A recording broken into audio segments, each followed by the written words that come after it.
See, you need to have a nice bowl of salad handy this Christmas. Apart from the fact that it will make a great side dish for your rice dishes, you need it for guests who are tired of rice and will ask you for something light.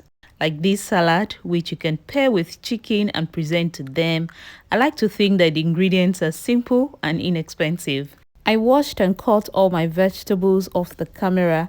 The shreds are quite thin but a little long for some drama.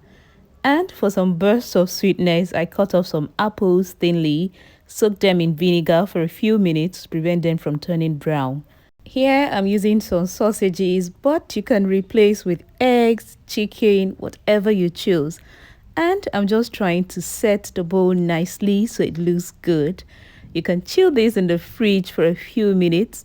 My dressing is simple, just mayonnaise and some salad cream, which I put together, mixed nicely, and pour it generously in the salad bowl, mix it together, and it's ready. What is Christmas without food? I mean, plenty of it and in varieties. So add this to your menu to make the day even more colorful. Thanks for watching. Happy holidays!